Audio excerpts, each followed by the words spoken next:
नमस्कार, स्वागत है आपका ई बुक ऑनलाइन एजुकेशन में। आज हम लोग चर्चा करने वाले हैं ब्रह्मांड की उत्पत्ति के बारे में।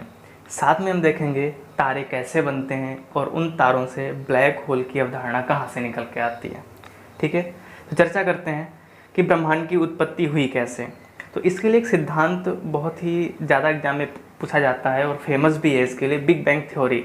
ठीक है, महान विस्फोटक सिद्धांत, जिसको दिया था पादरी जॉर्ज लेमेंटर ने। ठीक है, एक ये आपके पादरी थे, यानी चर्च में रहते थे, तो इन्होंने दिया था। इनका नाम क्या था?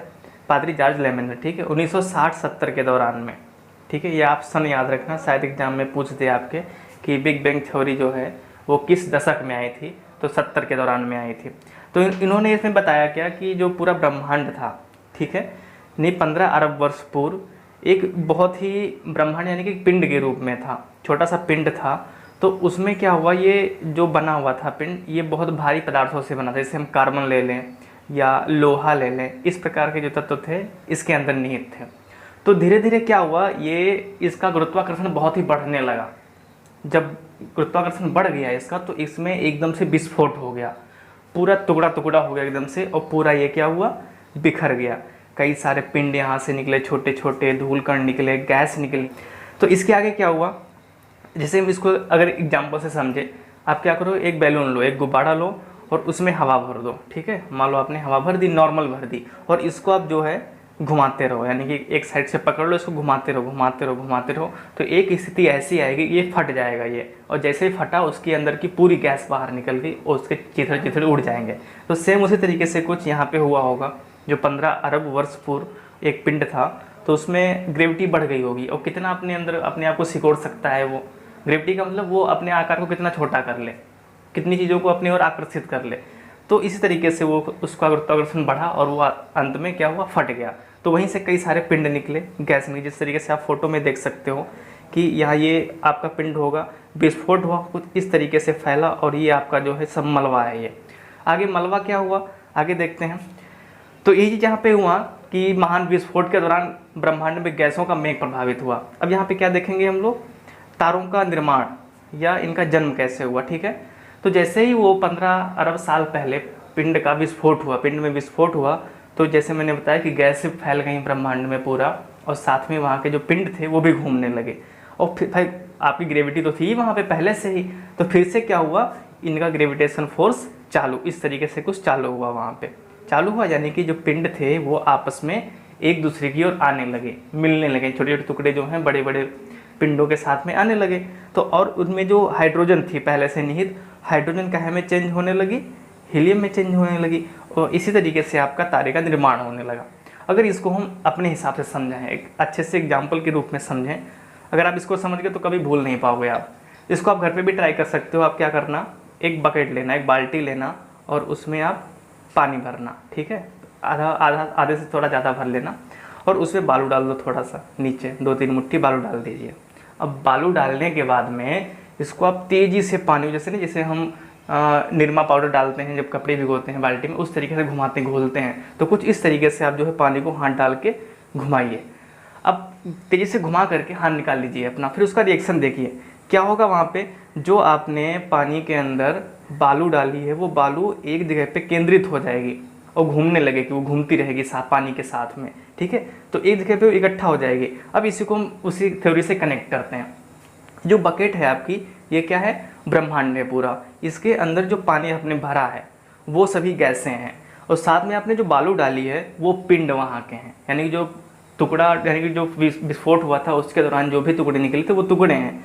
तो भाई यानी कि पानी घूम रहा है, यानी कि क्या, गैसें घूम रही हैं। जब गैसें घूम रही हैं तो साथ में आपके ये जो टुकड़े हैं, यानी कि जो बालू है वो भी घूमेगी। जब बालू घूमेगी तो आराम से ग्रेविटी फोर्स के कारण आपस में चिपक जाएंगी, और धीरे धीरे क्या होगा, वो तारे का रूप ले लेंगी। साथ में क्या होगा, उनके अंदर जो गैसें हैं, जो आपकी हीलियम है वो काहे में कन्वर्ट हो जाएगी, जो आपकी हाइड्रोजन है वो काहे में कन्वर्ट हो जाएगी, हीलियम में कन्वर्ट हो जाएगी। ठीक है, तो इस तरीके से आप समझ सकते हो किस तरीके से तारे का निर्माण हुआ होगा। अब तारा बनने के बाद में क्या हुआ, भाई ऐसा तो है नहीं हर कोई सृष्टि में जो आया है उसको जाना है। जैसे इंसान की बात करें या किसी वस्तु की बात करें, अब तारों का भी जन्म हुआ तो कभी ना कभी तो मरेंगे ना। तो शुरुआती दौर में क्या होता है, इसकी जो बाहरी परत है, तो हाइड्रोजन का हीलियम में बदलना जारी रहता है। ठीक है, यानी कि जो सरफेस हम देखते हैं तारों का चमकते हैं वो, उसमें क्या होता है, जो आपका हाइड्रोजन है वो हीलियम में कंटिन्यू चेंज होती रहती है। ठीक है, अब कुछ इस तरीके से दिखता है, ये लाल लाल दिखता है, तो इसी अवस्था को क्या बोलते हैं, रेड ड्वार्फ बोलते हैं, यानी कि रक्तदानव। एग्जाम में कई बार पूछा गया कि रक्तदानव क्या है, एक तारे का रूप है, प्रारंभिक अवस्था है, तो इसको क्या बोलते हैं हम, रेड ड्वार्फ बोलते हैं। अगला स्थिति क्या आई, जब हीलियम, यानी कि पहले क्या हुआ, हाइड्रोजन हीलियम में चेंज हुआ, ठीक है, अब हीलियम कहाँ में चेंज होगा, कार्बन और भारी पदार्थ, कार्बन हो गया, लोहा हो गया, और बहुत सारे भारी पदार्थ हैं, उनमें चेंज होने लगा धीरे धीरे, क्या, हीलियम, यानी कि हीलियम जो है कार्बन और भारी पदार्थों में बदलना शुरू हो जाता है और तीव्र विस्फोट होता है। भाई कितना, वही ना, कोई कितना भार सह सकता है, एक सीमा तक ही तो सहेगा, किसी पे प्रेशर डालोगे तो जितनी क्षमता होगी उसका उतना ही वो सहन कर पाएगा, तो उसकी अपनी क्षमता के अनुसार वो सहन कर लेता है। लेकिन जैसे ही उसकी क्षमता से बाहर होता है, एकदम से यही जो रेड ड्वार्फ है वो विस्फोट हो जाएगा, और इस विस्फोट के दौरान जो स्थिति होती है उसको क्या बोला जाता है, सुपरनोवा बोला जाता है। ठीक, ये भी कई बार एग्जाम में आया है कि सुपरनोवा क्या है, यानी तारे का जो विस्फोटक रूप है उसको हम सुपरनोवा बोलते हैं। सुपरनोवा कब बना, यानी कि ये रेड ड्वार्फ यानी रक्तदानों के बाद की स्थिति क्या आती है, सुपरनोवा आता है। ठीक है, अब सुपरनोवा के आगे क्या होगा, सुपरनोवा के आगे जब विस्फोट हो गया उसमें, यदि उसका द्रव्यमान 1.4 ms, अब ms का मतलब क्या होता है, मास ऑफ सन, यानी कि सूर्य का द्रव्यमान 1.4 ms से कम या ज़्यादा है, तो उसमें क्या होगा, इसको एग्जाम्पल से समझते हैं। ठीक है, देखिए मान लीजिए आपने क्या किया, जो आपका सुपरनोवा था वो फट गया ना, अब सुपरनोवा का जो मास है यानी कि जो द्रव्यमान है 1.4, ये एक सीमा रखी गई है। ठीक है, ये जो सीमा है आपकी चंद्रशेखर के द्वारा खोजी गई थी, इसको समझते हैं। यदि ये स्थिति ये होती है, यानी कि 1.4 ms से ज़्यादा, ठीक है, यानी कि ज़्यादा ही तो है, ये ज़्यादा हुई तो ये स्थिति क्या हो जाती है, ब्लैक होल हो जाती है। ठीक है, ब्लैक होल का मतलब क्या होता है, अगर हम शुद्ध भाषा में कहें, शुद्ध हिंदी में, क्वेश्चन में कभी बिल्कुल शुद्ध हिंदी लिख देता है कि कृष्ण विवीर या कृष्ण छिद्र। ठीक है, तो इससे टेंशन बिल्कुल मत लेना कि ये भाई कौन सी बला आ गई, कृष्ण छिद्र क्या है, ये ब्लैक होल ही होता है, तारे की बिल्कुल अंतिम अवस्था। और जो ब्लैक होल होता है इसकी ग्रेविटेशन फोर्स इतना बढ़ जाता है, गुरुत्वाकर्षण, वहाँ से प्रकाश भी वापस नहीं आता, इसलिए जो भी जाता है पूरा का पूरा अवशोषित कर लेता है वो, इसीलिए काला दिखता है। ठीक है, अगर मैंने देखा कि 1.4 ms यानी कि मास ऑफ सन से वो सुपरनोवा ज़्यादा है, तो क्या बन जाएगा, ब्लैक होल बन जाएगा। अगर यहीं पे स्थिति इसकी जस्ट अपोजिट हो, यानी कि 1.4 ms से क्या हो, कम हो, तो वो क्या बन जाएगा, आपका श्वेत वामन बन जाएगा।